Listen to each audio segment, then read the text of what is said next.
Group 2 సంబంధించినటువంటి దాంట్లో మీరు ప్రత్యేకంగా మాట్లాడుతూ ఉన్నటువంటి ఇప్పటివరకు మనం అబ్జర్వేషన్ చేస్తూ ఉన్నటువంటిది కేవలం వాయిదా కోసం మాత్రమే మాట్లాడుతూ ఉన్నారు మీరు. అంటే పోస్టులు పెంచేటువంటి అవసరం లేదా? పోస్టులు వాళ్ళ డిమాండ్లు మేము స్వీకరించాము, విజ్ఞప్తిని కూడా రేవంత్ రెడ్డి గారు చెప్పాము. ఒకవేళ అంటే నేను నా అనుభవం నేను చెప్తున్నా, ఒకవేళ పోస్టులు ఏమన్నా పెంచితే ఏమైందంటే 783 పోస్టులు అన్నీ ఉన్నాయి కదా, దానికి 500 200 పెంచితే మళ్ళీ ఏమైందంటే మళ్ళీ కొత్త వాళ్ళ నుంచి దరఖాస్తులు తీసుకోవాల్సి వస్తుంది. తీసుకోవాలంటే మళ్ళీ అంతా కూడా గందరగోళం. సరే డిసెంబర్లో నవంబర్లో పెట్టుకోవచ్చు, మళ్ళీ చేసుకున్నటువంటి ఏర్పాట్లు అవన్నీ కూడా మళ్ళీ అటు ఇటు ఇబ్బందులు అవుతాయి. అయితే మన ఉద్దేశం కూడా ఏంది, ప్రభుత్వం ఏం చేస్తుంది, నేను ఇప్పటిదాకా గందరగోళం అయోమయం రాచబాట అయిపోతుంది అంటాను కదా, ముళ్ళబాటలో ఉండండి నిరుద్యోగి. రేవంత్ రెడ్డి గారు ఉద్యోగాల క్యాలెండర్ ద్వారా జాబ్ క్యాలెండర్ ద్వారా రాచబాట అయిపోతున్నారు. అసలు ఈ గందరగోళం ఉండదు కాబట్టి ఆందోళన అవుతున్నాయి. మళ్ళీ ఈ నోటిఫికేషన్లో కూడా ఉండాలి కదా. మేమేమన్నా 2 లక్షల ఉద్యోగాలు భర్తీ అన్నాం, ఇప్పుడు 2 లక్షల రుణమాఫీ చేసి రైతన్నల రుణం తీర్చుకున్నాం ఏకకాలంలో. నిన్న 1,00,000 అయినాయి, దాదాపు 6,100 కోట్లు వాళ్ళ ఖాతాల్లో పోయినాయి. దాదాపు 11.5 లక్షల మంది రైతులకు లబ్ధి చేకూరింది. రేపు మళ్ళీ ఒక 7,000 కోట్లు రెండో విడతగా ఆగస్టు 15 లోపు మొత్తం 31,000 కోట్ల రూపాయలని రైతుల ఖాతాలో వేస్తాం. ఎక్కడ జరిగింది దేశవ్యాప్తంగా కూడా ఇది లేదు. అయితే వాళ్ళకి చేసినట్టే వీళ్ళకి కూడా 2 లక్షల రైతన్నలకు 2 లక్షల రుణమాఫీ చేసి వాళ్ళ రుణం తీర్చుకుంటున్నాం.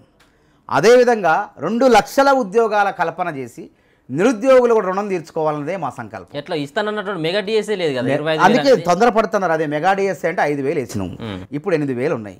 8,000తో ప్లస్ అవసరమైతే అప్పుడు పెరిగే ఖాళీ ఉద్యోగాల క్యాలెండర్లో ఒక 10,000 అనుకోండి, మళ్ళీ వెంటనే వస్తాయి కదా. ఇప్పుడు ఖాళీది కావాలి కదా. మేము అన్నాం మెగా డిఎస్సీ అంటే 25,000 అనుకోండి, దాని మెగా డిఎస్సీ అంటే దానికి లెక్కేం లేదు, దానికి 25,000 ఉండాలా 30,000 ఉండాలా. అసలు టీచర్ ఉద్యోగాలు లేనప్పుడు ఆలోచిస్తాం కదా.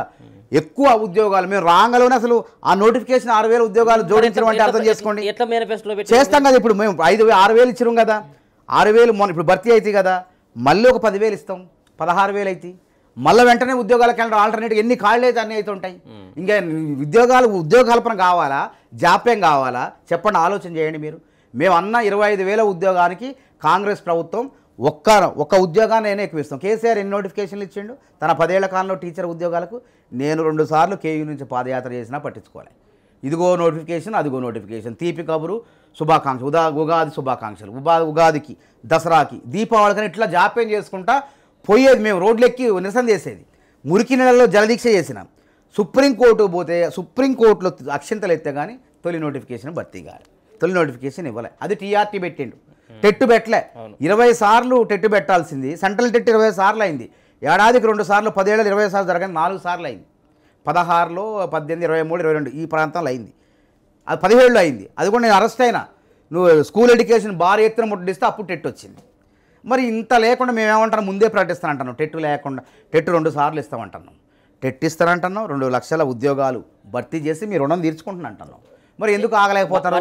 ఉద్యోగాల భర్తీ అయితే 1 ఇయర్ బట్ ఇప్పుడు ఉద్యోగాల క్యాలెండర్ ఫ్రేమ్ అసెంబ్లీలో చట్టబద్ధం చేస్తానంటున్నారు. చట్టబద్ధం చేసినప్పుడు చర్చ జరుగుతుంది. ఏ ఉద్యోగాలు ఎప్పుడు ఏ నెల అనేది, డిఎస్సి ఉద్యోగాలు ఏ నెలలో ఉండాలా. ఇప్పుడు ఇది అయిపోంగలని ఎగ్జామ్ పలానా నెలలో ఉంటే అదే నెలలో మళ్ళీ రొటీన్ సర్కిల్ తిరుగుతూ ఉంటుంది కదా ఉద్యోగాల క్యాలెండర్ అంటే అది. ఆ నెలలో మళ్ళీ టీచర్ ఉద్యోగాలు 10 ఉన్నా 15 ఉన్నా 10,000 ఉన్నా అందులో వస్తాయి. ఎట్లాగూ ఇప్పుడు చాలామంది కూడా రిటైర్మెంట్ అవుతున్నారు, పదవి విరమణ చేస్తున్నారు. మరి చాలా ఖాళీలు అవుతాయి. దాదాపు రాష్ట్రంలో శాశ్వత ఉద్యోగులు 3.5 లక్షల మంది ఉన్నారు, పర్మనెంట్ ఉద్యోగులు. కాంట్రాక్ట్ అవుట్సోర్సింగ్ వాళ్ళు 3.5 లక్షల మంది ఉన్నారు. మరి ఈ 7 లక్షల మంది మొత్తం జీతభత్యాలు తీసుకున్నారు. 2.5 లక్షల మంది, 2,80,000 మంది పెన్షనర్లు ఉన్నారు. మొత్తం 11 లక్షల మంది వివిధ రూపేణ రాష్ట్ర ప్రభుత్వంలో జీతభత్యాలు పొందుతున్నారు. అన్నీ కూడా ఒక అవగాహన ఉంది. ఎక్కడ ఉద్యోగ కల్పన చేయాలా? 1,80,000 మంది కార్పొరేషన్లు, 90 కార్పొరేషన్లు మనకు తెలియదు అసలు ఏ కార్పొరేషన్ ఎక్కడ ఉంటుందో కూడా. దాదాపు సుమారు 90 కార్పొరేషన్లో 1,80,000 మంది ఉన్నారు. వాళ్ళ ఉద్యోగాలు ఎట్ట భర్తీ అయినా కూడా తెలవట్లే. ఆ కార్పొరేషన్ ఏమైనా నోటిఫికేషన్లు వచ్చినాయి? ఇప్పుడు పెద్ద ఆర్టీసీ అంటే మనకు తెలుసు 3,500 ఉద్యోగాలు అందులో రేపు ఎట్లాగో భర్తీ అవుతాయి. సివిల్ సప్లైస్ ఉంది, ఇంకా వేరే హౌసింగ్ ఉంది, ఇంకా చాలా ఉన్నాయి, మెడికల్ అండ్ ఇన్ఫ్రాస్ట్రక్చర్ ఉంది, బేవరేజెస్ ఉంది. ఈ కార్పొరేషన్లో ఉద్యోగాలు ఎట్ట జరుగుతుంది? గ్రూప్ 2 ద్వారా జరుగుతుందా, నాన్ ఎగ్జిక్యూటివ్ జరుగుతుందా, లేకపోతే కాంట్రాక్టు అవుట్సోర్సింగ్ ద్వారా జరుగుతుందా? కాబట్టి మేము అన్నీ కూడా వెలికితీస్తున్నాం. నిరుద్యోగులు ఇప్పుడు రేపు ఉద్యోగాల క్యాలెండర్ అదే సుమారు 50,000-60,000 ఉద్యోగాలు ఇవ్వాలనుకుంటున్నాం తొలి ప్రయత్నంగా.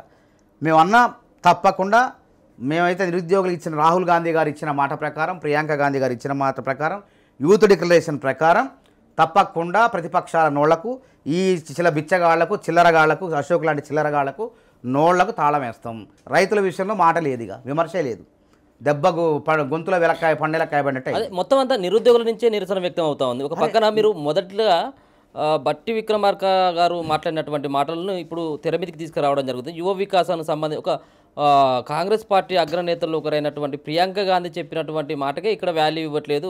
ఆమె ఒకటి చెప్పేది ఉంటే ఇక్కడ బట్టి విక్రమార్క గారు ఇంకోటి చెప్పారు. ఆమె ఏం చెప్పింది, వీరేం చెప్పారు? యువ వికాసం కింద వాళ్ళకు మేము 4,000 రూపాయలు ఇస్తాము ఓపిక పట్టండి. బీఆర్ఎస్ లాగా మోసం చేసేది కదా కాంగ్రెస్. అసలు చెప్పలేదు అంటున్నారు కదా మీరు. అసలు చెప్పలేదు. మేనిఫెస్టోలో నిరుద్యోగ వృత్తే కానీ మీరు అవును నిరుద్యోగ వృత్తి ఉన్నది మేనిఫెస్టో. అబద్ధం ఎందుకు చెప్తున్నాం? ఇస్తాం ఓపిక పట్టండి. నిరుద్యోగ వృత్తి అంశాన్ని వారు చదవలేదు, అంతేగాని నిరుద్యోగ వృత్తి అంశాన్ని వారు మాట్లాడారు, కానీ వారు ఏదో మాట్లాడారు. కానీ నిరుద్యోగ వృత్తి ఓపిక పట్టండి చేస్తాం. కేసీఆర్ చేసిండు కదా నిరుద్యోగ వృత్తి. అట్లా మేము మోసం చేసే ప్రయత్నం చెయ్యం. ఓపిక పట్ట రేవంత్ రెడ్డి గారు ఒక మాట అంటే, నిర్ణయం అంటే తప్పకుండా మేలు చేసి తీరుతాడు. మేము అదేగా చేసేది. ఈ 30 లక్షల మంది నిరుద్యోగులు ఉంటారు. రాష్ట్ర ప్రభుత్వంలో ఎన్ని ఖాళీలు ఉంటాయి? సిఆర్ బిస్వాల్ చెప్పిన ప్రకారం 1,97,000 ఉద్యోగాలు. 30 లక్షల మందికి రావుగా ఉద్యోగాలు. 30 లక్షల మందిలో 2 లక్షల మంది మేము అన్నాం కదా. ఈ 10 ఏళ్లలో 5 ఏళ్లలో 2 లక్షల మంది 2.5 లక్షల మంది ఎన్ని ఖాళీలు ఉంటే అన్ని భర్తీ చేస్తాం. మరొక 5 ఏళ్లలో మరొక 2 లక్షలు. మా అంటే 30 లక్షల్లో 4 లక్షలు పోతే మరి మిగతా 20 ఉంటారు కదా. వాళ్ళందరూ ఏం చేయాలా? వాళ్ళకు కూడా అందుకే ఈ సాంప్రదాయ విద్య వల్ల సర్టిఫికేట్లు ధృవీకరణ పత్రాలను ఉపయోగం లేకుండా పోతుంది. సాంప్రదాయ విద్యలో నీకు 100% మార్కులు ఉన్నా, 100కు 70 మార్కులు ఉన్నా, 80 మార్కులు ఉన్నా నువ్వు నిరుద్యోగానే ఉంటున్నావు. నీకు నిరుద్యోగికి ఒక ఉపాధి కల్పించే విధంగా, స్వయం ఉపాధి కల్పించే విధంగా, తన కాళ్ళ మీద తను నిల్చునే విధంగా స్కిల్ డెవలప్మెంట్ అంటే వాళ్ళ యొక్క నైపుణ్యాలు పెంచే విధంగా నైపుణ్య విశ్వవిద్యాలయాలను తీసుకొస్తాను. ఇలా 3 గంటలకు కూడా చర్చ ఉంది సెక్రటరియట్లో, నైపుణ్య విశ్వవిద్యాలయం యూనివర్సిటీ మీద. దీనిపైన మీరు ఇంకా స్పష్టత ఇవ్వట్లేదు. ఏంది అసలు పోస్టులు పెరుగుతాయా లేదా? వాయిదా ఈ గ్రూప్ 2 పోస్టులు 783 అంటే చెప్పిన కదా. ఇప్పుడు పోస్టులు పెంచాలని మేము అంటున్నాం. దాని ప్రకారం నేనేమంటున్నా, పెంచాలనే ఉంది. సాంకేతికపరమైన సమస్యలు ఉన్నాయి. ప్రభుత్వానికి ఒక లక్ష్యం ఉంది. మందంటూ ఒక ముద్ర ఉండాలా. ఇది పాత దాంట్లో నోటిఫికేషన్, ఇది పాత ప్రభుత్వంలోది. కాబట్టి ఉద్యోగాలు ఒకవేళ పెరగకపోతే ఇందులో వస్తాయి. ఉద్యోగాల క్యాలెండర్లో మళ్ళీ 200, 300, 400 వస్తాయి. తొందర ఏముంది? నిరుద్యోగికి ఉద్యోగ కల్పన చేయాలి కదా. ఎప్పుడైతే ఏంది అది రాసుకున్న వెంటనే మళ్ళీ చాలా రోజుల నుంచి నిరీక్షిస్తా ఉన్నారు, చాలా రోజుల చూస్తా ఉన్నారు. చాలా రోజుల నుంచి నిరీక్షణ అంటే మన తప్పు కాదు. కేసీఆర్ ప్రభుత్వం చేసినటువంటి తప్పు అది. అసలు ఉద్యోగాలకు ప్రాధాన్యత ఇవ్వలేదు వాళ్ళు. ప్రాజెక్టులు అన్నారు, అదన్నారు, ఇక్కడ అన్నారు. ఎందుకంటే ఈ ఉద్యోగాలకు ప్రాధాన్యత ఇస్తే ఇది ఏమి ఉండదు అందులో. వీడికి జీతాలు ఇవ్వడం తప్ప మళ్ళీ ఆర్థిక భారం. కానీ అట్లా కాదు కదా. యువతకు ఉపాధి ఉద్యోగాలు కల్పించాలనే లక్ష్యం మంది కదా. సో ప్రియాంక గాంధీ గారు, సోనియా గాంధీ గారిది, రేవంత్ రెడ్డి గారిది.